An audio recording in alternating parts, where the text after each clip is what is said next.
Welcome back once again in programme सुबका सितारा। तो जनाब ख़वातीन, सिर्फ ख़वातीन नहीं, मर्द और ख़वातीन दोनों के लिए सेगमेंट डिज़ाइन किया है, क्योंकि जो स्किन के मसले होते हैं वो मर्द और ख़वातीन दोनों को बहुत होते हैं। और जिस तरह के हम मौसम की तब्दीली की जानिब अभी बढ़ रहे हैं, मज़ीद गर्मी अभी आना बाकी है, तो उसमें जो स्किन से रिलेटेड मसले मसाइल हैं उसमें हम देखेंगे कि इजाफा हो जाएगा।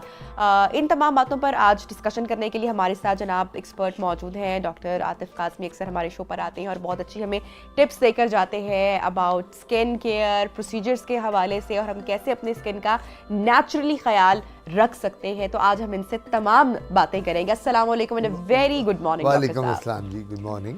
डॉक्टर साहब, चूंकि मौसम बड़ी तेज़ी के साथ अभी तब्दील हो रहा है और अभी होना बाकी भी है, तो ऐसे में जो हमारी स्किन है वो एक्सट्रीम ठंड से, पहले हमने ठंड के मसले मसाइल देखे, हमने पहले उनको समझा, उनको क्योर करने की कोशिश की, और अब हम एक्सट्रीम जो गर्मी है उसकी जानिब बढ़ने वाले हैं।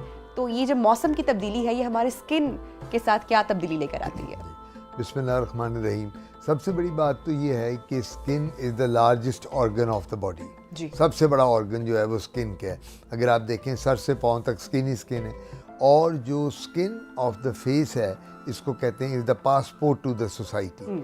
जिस शख्स ने देखना है, चेहरे को देख के आपको बताना है स्किन को कि जी इसको चेहरे पे डिप्रेशन में है, खुशी में है, चेहरा जिस तरह होगा। अच्छी स्किन अगर ग्लोइंग स्किन होगी तो उससे पता चलेगा कि आपको कोई बहुत स्ट्रेस नहीं है, एंग्जाइटी नहीं है। अगर आपकी स्किन बड़ी ढलकी हुई होगी, स्किन पे रिंकल्स होंगी, झुर्रियाँ होंगी, तो इसका मतलब ये है कि आप बहुत डिप्रेशन का शिकार हैं, या आप लोग बहुत ओवर ये मेकअप कॉस्मेटिक्स को यूज़ करती हैं, मेकअप जिसके बाद चेहरा ऐसा ख़राब होता है। तो एक जो स्किन डिजीज़ हैं वो मल्टीपल हैं जो हम देखते हैं। जो सबसे बड़ी बात है, जब सर्दी से गर्मी आती है, सर्दियों में स्किन रहती है ड्राई, गर्मियों में फिर क्योंकि पानी का इंटेक ज़्यादा हो जाता है, लेकिन स्वेटिंग भी बहुत होती है, पसीना आता है, इस वजह से फिर ये होता है कि उसकी बीमारियां डिफरेंट होती हैं। गर्मियों में स्किन में हमारी जो ग्लैंड्स होते हैं वो हमारे क्लॉग हो जाते हैं, बंद हो जाते हैं, उसकी वजह से एक्ने निकलनी शुरू हो जाती है, जिसे पिंपल्स भी कहते हैं। फिर हमें एक्जिमा आ जाता है जिसको चंबल कहते हैं उर्दू में। फिर गर्मियों में दाद बन जाती है जिसे फंगस कहते हैं, वो ये पैचेस बन जाते हैं ग्रॉइंस में, थाइज में, चेहरे पे। उसके अलावा ये फॉलिकुलाइटिस जो पीप वाले दाने हैं वो निकल आते हैं। फिर वायरल इन्फेक्शन मोके बन जाते हैं, चिकन पॉक्स बच्चों में ज़्यादा देखने में आता है इन कंडीशन में। उसके बाद एक बीमारी है जिसे हम अर्टिकेरिया कहते हैं, उर्दू में उसको दुदूड़े या दप्पड़ कहते हैं, वो बीमारी आ जाती है। सो ये वो कॉमन प्रॉब्लम्स हैं यहाँ। और उसमें पेडिक्यूलोसिस, छोटे बच्चियों में जुएँ पड़ जाती हैं सर में, क्योंकि वो स्कूल जाती हैं तो डेली उनका सर धोया नहीं जाता, तो उनको हो जाती है। स्केबीज एक बीमारी है जो वबाई खारिश कहलाती है, वो रात को। तो ये बीमारियां, ये एक बीमारी भी पूरा एक शो हम कर सकते हैं। अच्छा डॉक्टर साहब, मेरा अगला सवाल इस तरह से होगा कि हमारे यहाँ कोई भी जो मसला मसाइल होता है ना, क्योंकि हम इतनी केयरलेस हमारा रवैया होता है कि आंखों का अगर कोई मसला हो फॉर एग्जाम्पल, तो बजाय कि कोई खुदा ना खासा इन्फेक्शन हो गया है, कोई मसला हो गया है, तो हमारे यहाँ सबसे पहले कहा जाता है कि जी खीरे रख लो या के गुलाब डालो, वो मसला दूर हो जाएगा। देसी टोटकों की तरफ हम पहले जा रहे होते हैं। इसी तरह स्किन से जो भी मसले मसाइल जुड़े हुए हैं, वो डॉक्टर के पास, एक्सपर्ट के पास हम तब जाएंगे जब बर्दाश्त से बाहर हो गए। वो कहेंगे जी सरसों का तेल लगा लो, फलाना तेल लगा लो, इसको वो कर लो, ये कर लो, साबुन से ना करो वॉश। तो ये तो बड़ी परेशानी की बात है। देखिए, बात सबसे बड़ी ये है कि हर शख्स को अल्लाह ने डिफरेंट स्किन दी है। आपकी वालदा की स्किन और है, वालिद की और है, बहनों की और है, भाई की और है। हम लोगों की किसी की स्किन एक जैसी नहीं होती। ये बात एक याद रखनी है।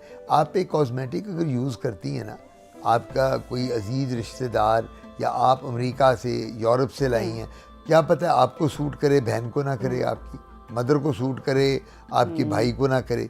सो बात सबसे बड़ी ये है कि हमें बात ख्याल जो रखना है एक पेशेंट को, वो अपनी स्किन को देखते हुए रखना है। एक बंदा कहता है मैं चेहरे पे खीरा लगा लेता हूँ, एक कहता है जी मैंने तो दही लगाया, कोई कहता है मैंने अंडे की जर्दी लगाई, कोई कहता है जी मैं नीम के पानी से मुंह धोता हूँ। द पॉइंट इज, ये जितने देसी टोटके हैं, जितनी हर्बल प्रेपरेशन है, कुछ लोगों को तो सूट करती हैं, लेकिन मेजॉरिटी में लोगों को ये रिएक्ट करती हैं।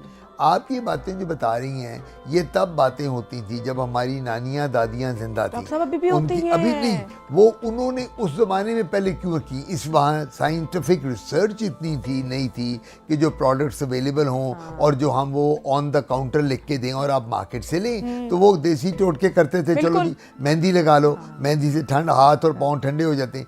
नबी पाक सल्लल्लाहु अलैहि वसल्लम के ज़माने में 1500 साल पहले हमारे साहबा और नबी मेहंदी हाथ और पाँव पे लगाते थे। आपको पता है वो क्यों लगाते थे? सब्ज़ मेहंदी, आज की नहीं, ये जो 2 नंबर मेहंदी है वो नहीं, प्योर पत्ते वाली। वो मेहंदी एंटी फंगल है, एंटी बैक्टीरियल है और एंटी वायरल है। यानी उस मेहंदी का फंक्शन था वो हाथ और पाँव को ठंडा रखती थी। और वो लोग जो नबी पाक हमारे थे वो डेजर्ट्स में रहते थे उस वक्त, सहराओं में सारे सहाबा, तो उस ज़माने में तो क्रीमें और लोशन और ऑइंटमेंट नहीं थी। ये तब की चीज़ें चल रही हैं जिनकी अफादियत या जिनकी एफिकेसी अब भी है। लेकिन एक शख्स मुझे आके कहता है जी मुझे तो मेहंदी से रिएक्शन हो जाता है। एक शख्स कहता है कि जी मैं तो अगर मेहंदी को हाथ लगा लूँ तो मुझे चेहरे पे और बॉडी पे दाने बनने शुरू हो जाते हैं। सो द पॉइंट इज कि जो भी प्रॉब्लम है हमें देखना है उसकी अंडरलाइंग कॉज क्या है, ठीक, और फिर हमने उस चीज़ को अवॉइड कर। ठीक। अच्छा डॉक्टर साहब, एक सवाल जो कि मेरे ख्याल से हर खातून जो है वो इसको बड़ा इंटरेस्टेड होगी आपका जवाब जानने के लिए कि एजिंग का जो प्रोसेस है इससे हर एक शख्स को गुजरना है, मर्द और ख़वातीन दोनों को गुजरना है। मर्द चूंकि इतना ज़्यादा ब्यूटी कॉन्शियस नहीं होते हैं, आजकल बहुत हैं, आजकल बहुत हैं, लेकिन फिर भी ख़वातीन जो है बाजी मार गई हुई हैं। फिर भी तो ख़वातीन जैसे ही आपने 35 क्रॉस किया या तो वो परेशान हो जाती हैं कि जी ये अच्छा फाइन लाइंस आ रही हैं, अब ये हो रहा है, या कंपैरिजन अपना ही शुरू कर लेते हैं। फिर प्रोसीजर्स भी बहुत ज़्यादा आ गए हैं। उन प्रोसीजर्स पर जाने से पहले मैं आपसे जानना चाहूँगी कि is there any natural way कि हम इस प्रोसेस को स्लो डाउन कर सकें? बिल्कुल है। देखिए बात याद रखें, अंग्रेजी का एक लफ्ज़ है जेनेटिक, उर्दू में कहते हैं मौरूसी। क्या मतलब? आपकी शक्ल है, कोई कहता है यार ये तो अपनी मदर की तरह लगती है, कोई कहता है अपनी खाला की तरह है, कोई कहता है अपनी पुप्पो की तरह है। क्या रीज़न है? जीन्स में आया ना, हमारी डीएनए में। इसी तरह जो प्री मेच्योर एजिंग है और जो ये स्किन हमारी जल्दी सैग और लूज हो जाती है, इसका एक रीज़न जेनेटिक भी है। एक रीज़न लेट्स से आप कहती हैं डॉक्टर साहब मेरी मदर जो थी वो 35-40 पे उनकी झुर्रियाँ पड़ गई, डॉक्टर साहब मुझे भी पड़ रही हैं। इसका क्या मतलब? आपकी जीन में आया। नंबर 2, अगर आपकी मदर ठीक है, आप क्या करती हैं? आप अब लेट से शोबिज में हैं, अब आपने आके कॉस्मेटिक्स भी यूज़ करनी है, इन लाइटों में भी आपने बैठना है, आपने कॉस्मेटिक्स डेली यूज़ करनी है। अब होगा ये कि जो वेयर एंड टेयर स्किन का हो रहा है उन कॉस्मेटिक्स के साथ, और जब ये लाइट्स होती हैं जिनमें आप बैठती हैं, ये लाइट्स जब इंटरेक्ट करती हैं तो वो भी आपका स्किन का वेयर एंड टेयर करेंगी, उसमें भी प्री मेच्योर एजिंग आ जाएगी। Number 3, crash dieting. अब आपकी उम्र की औरतें, ख़वातीन जो हैं, अगर एक औरत मैरिड है, उसका 1 आधा 2 बच्चे हैं, वो कहती है जी मुझे तो वैसी लगनी चाहिए जिस तरह मैं शादी से पहले थी। वो तो इम्पॉसिबल है ना। हाँ। जी तो वो क्या करती है जब आप क्रैश डाइटिंग क्या करती है? क्रैश डाइटिंग का सबसे बड़ा इफेक्ट जो होता है वो फेस पे आता है, बॉडी पे। मेरे पास बड़ी औरतें आती है, डॉक्टर आतिफ मैं तो मर गई हूँ डाइटिंग कर कर के, जिम जाके, ये तो मेरी बॉडी वैसी की वैसी है, चेहरा मेरा उतर गया, मेरे तो हल्के पड़ गए हैं, मेरी तो लाइंस बड़ी बन गई हैं, मेरे तो माथे में मेरे बाल गिरने लग गए हैं, मैं तो गंजी होती जा रही हूँ। सो क्रैश डाइटिंग जो है वो भी आपके चेहरे को एजिंग की तरफ लेके जाती है। उसके बाद जो तीसरी बात है वो ये है कि जब आप एक खातून की मार्केटिंग की जॉब है, वो सुबह से शाम तक बाहर काम करती है, उसने कॉल्स करनी है, बाहर जाना है, पाकिस्तान में और स्पेशली आगे जो मौसम आ रहा है गर्मी बड़ी है, सन ब्लॉक लगाएगी तो कुछ फ़र्क पड़ेगा, अदरवाइज वो वेरेंट है। और फिर इम्प्रॉपर डाइट, हमें पता ही नहीं है कि हमारी डाइट क्या होनी चाहिए। हम लोगों को ये नहीं पता कि फ्रूट्स और जूसेस कब लेनी है, हमें ये नहीं पता प्रोटीन्स कितनी लेनी है, हमें ये नहीं पता कि हमने फैट्स कितने लेने हैं, कार्बोहाइड्रेट्स कितने। सो ये सारे फैक्टर हैं। और जो सबसे बड़ा फैक्टर है वो भी बताता चलूँ, वो है स्ट्रेस। जो स्ट्रेस लेती हैं ख़वातीन, जो मर्द हजरात, ख़वातीन ज़्यादा स्ट्रेस लेती हैं क्योंकि उन्होंने बच्चे भी पालने हैं, बच्चे पैदा भी करने हैं, बिल्कुल, फिर उन्होंने बच्चों को भी देखना है, घर को भी देखना है, और जो वर्किंग लेडी है उसके लिए तो सारा वक्त स्ट्रेस ही स्ट्रेस है। सुबह वो 8 बजे 9 बजे घर से निकलती है, 5 बजे घर आती है, बच्चों को स्कूल से आए हुए हैं उनको तैयार कराना, देखना, पढ़ाना, आजकल पढ़ाइयाँ इतनी मुश्किल हैं, तो जो स्ट्रेस है ये बड़ा बड़ा फैक्टर है हमारी स्किन को लूज करने में, हमारी स्किन को प्री मेच्योर एजिंग करने में, और हमारे बालों को गिरने में। ठीक है। अच्छा डॉक्टर साहब, अब जब से सोशल मीडिया इतना स्ट्रांग हुआ है और आप जैसे जितने भी एक्सपर्ट या प्रोफेशनल्स आकर बात करने लगे, लोग भी बहुत एजुकेट हुए हैं जो सुनने वाले हैं ऑब्वियसली, अब एक बात की बड़ी चर्चा हो रही है ऑन सोशल मीडिया बार बार कि हमारी स्किन जो कोलेजन जिस तरह से प्रोड्यूस करती है और स्किन के लिए बड़ा अच्छा है। अब मैंने रिसेंटली देखा किसी वीलॉग में कि जी अब खवातीन है, और मैं रिसेंटली भी अपनी सराउंडिंग से भी देखती हूँ कि अब कोलेजन की जो पिल्स हैं, कैप्सूल्स हैं, बाहर कोई जा रहा होता है तो खासकर डिमांड पर मंगवाए जाके धड़ाधड़। अच्छा, ये क्या करती है हमारी स्किन के साथ, कितना ज़रूरी है, और ये जो कैप्सूल्स मंगवाए जा रहे हैं, जो मल्टीविटामिन इसके लिए जा रहे हैं, ये फ़ायदेमंद हैं?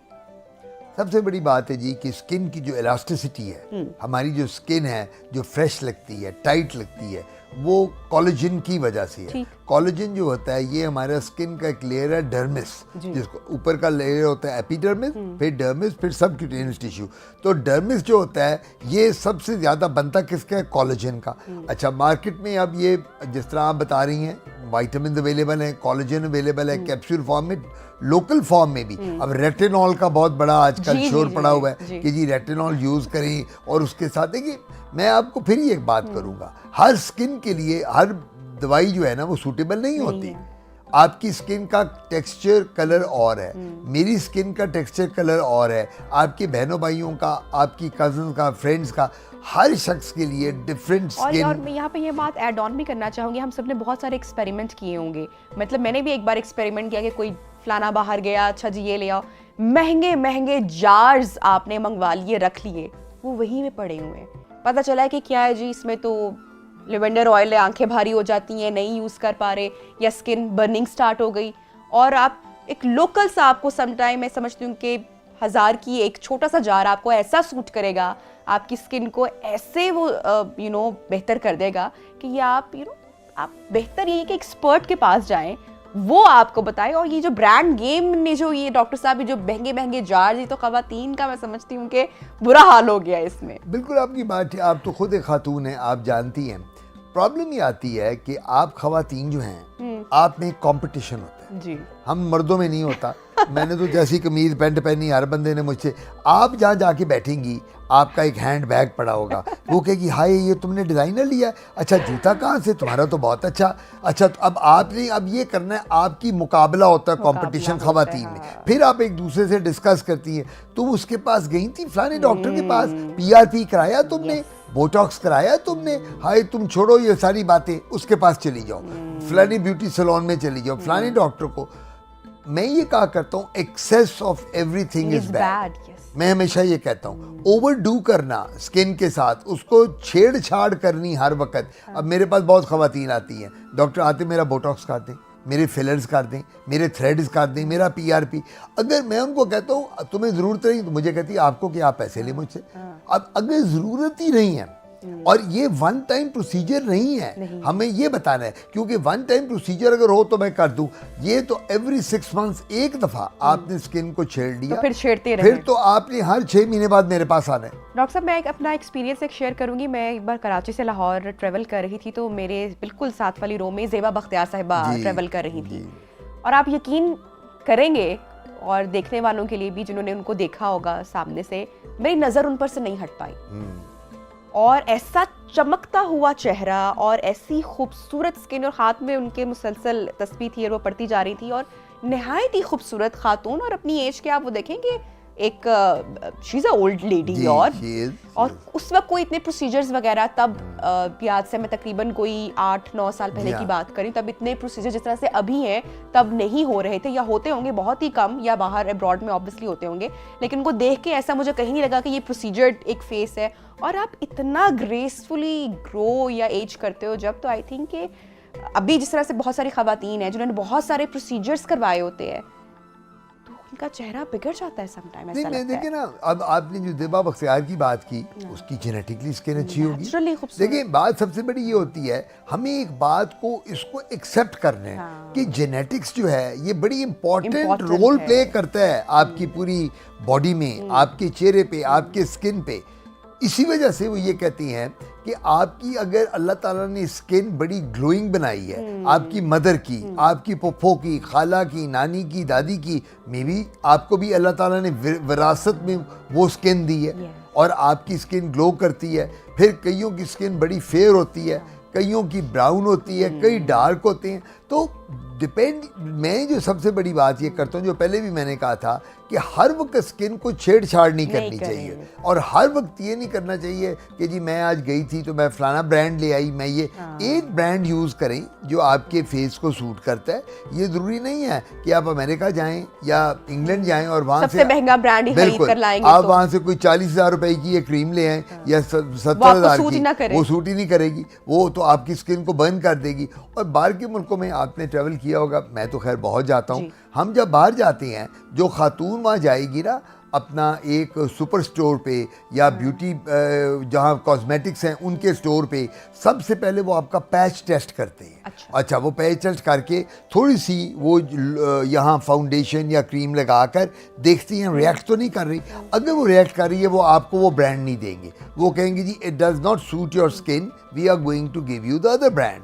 तो हमारे मुल्क में क्या है, कुछ भी नहीं है। आप जाएं ओवर द काउंटर, जिसको कहें मुझे गोरा करने वाली क्रीम, एक तो मुसीबत है गोरा करने के पीछे हम लगे हुए हैं। उन गोरा करने वाली क्रीमों में स्टीरॉइड्स हैं, उनमें मर्करी है और वो स्टीरॉइड चेहरे पे बाल ले आते हैं। जब चेहरे पे बाल आते हैं तो ख़वातीन आती हैं, डॉक्टर आतिफ वो मैंने तो गोरा करने वाली क्रीमें लगाई थी, उसके साथ तो मेरी दाढ़ी निकल आई है, मेरी तो मूछें निकल रही हैं, मेरा लेज़र कर दें।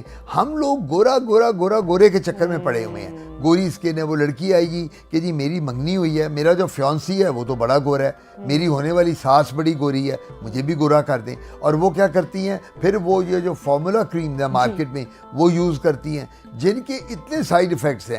उनमें स्टीरॉइड जो मर्करी जो मैंने आपको बताया है, अल्टीमेटली वो पिगमेंटेशन भी कॉज करते हैं, चेहरे पे बाल भी आते हैं। तो ये जो दवाइयाँ और ये जो क्वैक्स हैं, एक बल्कि और बात बताता चलूँ, आपके प्रोग्राम में बात करूँ, व्यूअर्स सुन रहे होंगे, क्वैक्स से बचें। ये जो अताई डॉक्टर्स हैं, जिन्होंने अपने गैरेजेस में और जिन्होंने अपने एक एक कमरे में उन्होंने ब्यूटी सैलून और पार्लर बना लिया है, आप मुझे बताएं वो अगर स्किन को ख़राब नहीं कर रही तो क्या करेंगे। और मैं आज आपको बताऊं, जितनी ब्यूटिशियंस हैं लाहौर की टॉप की, मैं नाम नहीं लेता, they are all my patients for the skin. मेरे पास क्यों आती हैं अगर वो ब्यूटिशियन अपना इलाज खुद करें।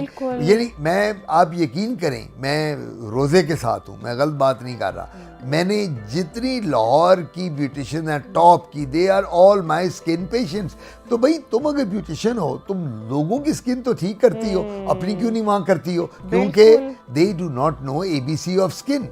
और एक बात और याद रखें, आपने जब ब्यूटिशियन के पास जाना है, आप ये भी बात करें, इसके अलावा लाहौर के कुछ टॉप के जो हेयर कटिंग सैलून्स हैं, जी वहाँ की जो आप यकीनन समझ रहे होंगे कि जो उनकी उसको ऑन करते हैं, आप देखिए उनके सर पे बाल नहीं है। मैंने आपको यही बात बताई। तो अब वो लोगों को बाल ट्रीटमेंट कर रहे हैं कि आप ये कर लें, हेयर बोटॉक्स कर लें और ना जाने क्या क्या कर रहे हैं। मैं यही तो बात कर रहा हूँ। अब आप मुझे बताएं कि ये जो लोग ऐसे काम कर रही हैं जिनको नॉलेज ही नहीं है स्किन का, ब्यूटी पार्लर सैलून्स का क्या काम है? उनका काम है ब्राइडल मेकअप करना, मैनिक्योर पेडिक्योर करना, सब लेजर तक हो रही है वहाँ पे। मैंने अच्छा, अब जब स्किन डिजीजेस को वो, अब एक लड़की को, बच्ची को पिंपल्स हैं चेहरे पे, वो तो पिंपल्स का काम मेरा काम है ठीक करना, डर्मेटोलॉजिस्ट का, ब्यूटिशियन का तो नहीं है। वो क्या करती है ब्यूटिशियन, वो ब्लैक हेड जब आप जाएंगी चेहरे पे होंगे, वो एक वो स्पून की तरह का गेजेट होता है, उससे निकालेगी, इतने बड़े बड़े खड्डे और स्कार पड़ जाएंगे चेहरे पे।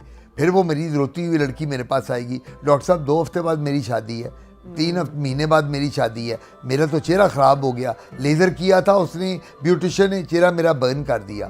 सो ब्यूटिशियन को चाहिए सिर्फ अपने ब्राइडल मेकअप, मैनिक्योर पेडिक्योर और मेकअप पे फोकस करें। जो स्किन डिजीज़ हैं वो उसका काम नहीं है करना। ठीक है। अच्छा डॉक्टर साहब, जिस तरह से गर्मी की जानिब हम लोग बढ़े और गर्मी में ऐसे बहुत सारे, जैसे कि सर्दियों में, विंटर्स में हमारी स्किन ड्राई हो जाती है, इसको गालिबन एक्जेमा कहा जाता है, इसी तरह गर्मियों में पसीना चूंकि आता है, स्वेटिंग ज़्यादा होने की वजह से भी बहुत सारे लोगों को जो है वो स्किन कंडीशंस हो जाती हैं, स्पेशली जो स्कूल गोइंग किड्स होते हैं, उनका रनिंग बहुत ज़्यादा होती है, स्पोर्ट्स डे इनके होते हैं, भागना जाना चलना बहुत ज़्यादा होता है, और इसी तरह वो ख़वातीन जिनका किचन में बहुत ज़्यादा काम होता है, चूल्हे पे बहुत काम होता है, तो मैं चाहूँगी कि उनको भी आप थोड़ा सा टिप्स दें कि किस तरह से वो अपनी बॉडी का, अपनी स्किन का ख्याल रख सकते हैं। जो अपना ख़वातीन है गर्मियों में ये अपनी हाइजीन का ख्याल रखें, एटलीस्ट एक दिन में 2 दफ़ा शावर लें।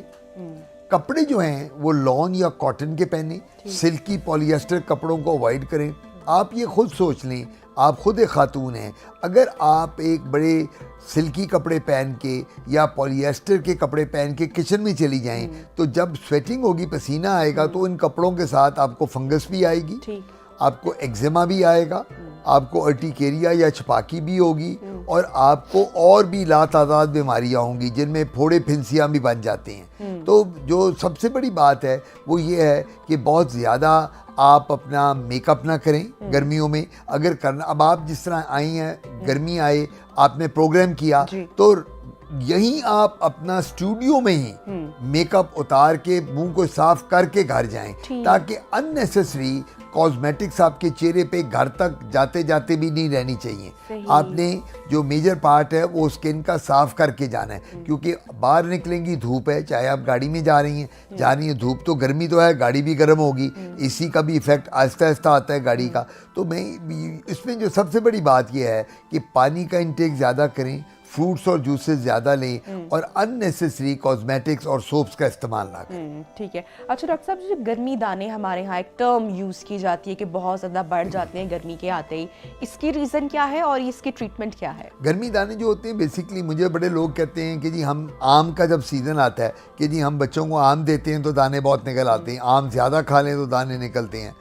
बात ही आम की नहीं होती। और वो कहते हैं जी लस्सी पीनी चाहिए, लस्सी बिल्कुल पीनी चाहिए। गर्मी दानों का मतलब ये होता है कि वो लोग जिनको स्वेटिंग बहुत होती है, पसीना बहुत आता है, उनके जब स्वेट ग्लैंड्स ऑब्स्ट्रक्ट हो जाते हैं, वो क्लॉग हो जाते हैं, तो वहाँ सेकेंडरी इन्फेक्शन आ जाती है, जिसको हम फॉलिकुलाइटिस भी कहते हैं अंग्रेजी में, फ्रंकल भी कहते हैं, और बहुत बड़ा अगर फोड़ा बन जाए तो उसको कार्बंकल कहते हैं। तो इसके लिए फिर हम एंटीबायोटिक्स भी देते हैं, ओरल भी, खाने के वाली भी और लगाने वाली भी। और फिर हम यही कहते हैं कि कोशिश करें कि ज़्यादातर आपका टाइम पंखे या एसी में गुजरे। ठीक है। अच्छा डॉक्टर साहब, डिहाइड्रेशन भी हमारी स्किन की प्रॉब्लम्स की जानिब हमें लेकर चलती है, पानी का ज़्यादा इस्तेमाल ना होना सबसे बड़ी बात है।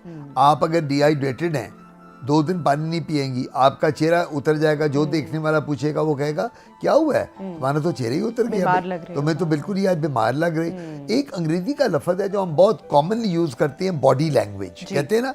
यार मैंने तो इसकी बॉडी लैंग्वेज देखी है। तो बॉडी लैंग्वेज क्या होती है? क्या मेरे बाजू, टांगे और जिस्म को देख के? No, this is the body language. जब आप आई, आज आप मुझे मिलती हैं, मैं आज आपको पूछता हूँ भैया आज तो क्या बात है, बड़ी फ्रेश लग रही हो, चेहरा तुम्हारा बड़ा ग्लो।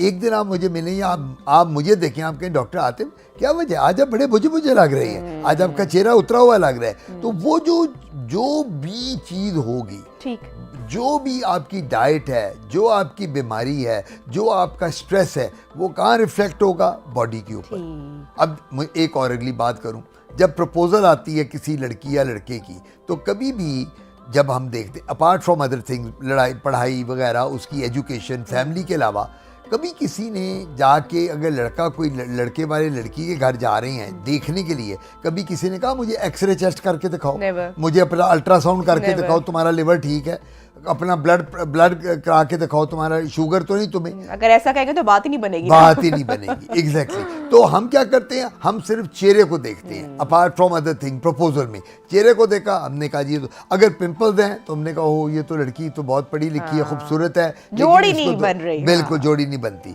इसके छाई पड़ी हुई है, स्याहियां जिसे कहते हैं, मेलाजमा, ये तो छाई पड़ी है, इसके तो आंखों में हल्के हैं नीचे, ये तो बीमार लगती है। तो everything reflects on the face. आपकी स्किन जो फेस की है वो आपको शो कर देती है कि आप बीमार हैं, आप फ्रेश हैं और आप क्या कर रहे हैं। ठीक है। अच्छा डॉक्टर साहब, ये जो हमारे हाथ होते हैं, इसके जो नकल्स होते हैं हाथ और पाँव के, अक्सर खवातीन के या मर्दों के ये बहुत डार्क हो जाते हैं, ये किसी डिफिशिएंसी की तरफ इशारा कर रहा है या कोई स्किन कंडीशन है? ऑक्यूपेशनल। क्या मतलब? आप लोग जो खवातीन हैं यहाँ पाकिस्तान में, मैं जब बाहर पढ़ता था, मेरी वाइफ साथ थी, वहाँ हर औरत और मर्द जब काम करती है ग्लव्स पहन के करती है, डिस्पोजेबल। हमारी खवातीन किचन में जाएंगी, अनियन गार्लिक वगैरह जो काटेंगी, लॉन्ड्री खुद अगर करेंगी, उन्होंने ग्लव्स नहीं पहनने। अब वो क्या होता है, वो एक्जिमा बन जाता है, नकल्स ब्लैक हो जाते हैं, हमारे पाँव पे पानी गिरता है जब कपड़े धो रही होती हैं खवातीन, और वो पाँव गीले रहते हैं। फिर हम जब वज़ू करते हैं, वज़ू करते साथ ही हम पाँव को ड्राई नहीं करते। खवातीन क्या करती हैं, ज़्यादातर वो ये करती हैं, आप लोग ने शावर लिया, आप लोग नहा के निकली, आपने अपनी बॉडी को ड्राई किया, गीले पाँव में जूता पहन लिया, बाथरूम स्लीपर है, गीले पाँव में पहन लिया ड्राई। हम लोग मर्द भी होते हैं जनरली, हमने पाँव को ड्राई करके सॉक्स पहननी है ड्राई। आप लोग जनरली क्या करती हैं, आप उन्हीं गीले पाँव में जूता पहन लेती हैं, जूता भी गीला हो जूता भी गीला। अब पाँव में आपको फंगस बहुत हो जाती है, जब उंगलियों के दरमियान पाँव की आपको इरिटेशन हो जाएगी, फंगस हो जाएगी। तो ये इस वजह से अंग्रेजी में कहते हैं prevention is better than cure. तो आप अपने आप की प्रिवेंशन करें। जो आपने मुझसे पूछा था गर्मी में क्या करना है, सबसे बड़ी बात है फ्रूट्स जूसेस का इस्तेमाल ज़्यादा करें, कम अज़ कम दिन में 2 दफ़ा शावर लें। कोशिश करें कि आपकी जो एनवायरनमेंट है, अगर आप एसी अफोर्ड नहीं कर सकते तो पंखा हो, रूम कूलर लगा हुआ हो, ताकि जहां आपका बॉडी का टेम्परेचर जो है वो नॉर्मल। ठीक है। अच्छा डॉक्टर साहब, बड़ी उम्र की जो खवातीन होती हैं अक्सर उनमें कॉमन एक जो मसला देखने को आया है कि सर में इचिंग के जो मसाइल होते हैं, और फिर जब देखा जाता है तो वो खुश्की चिपक गई होती है स्कल्प के साथ, स्किन के साथ। इसकी रीज़न क्या है और इसकी ट्रीटमेंट ईजी है?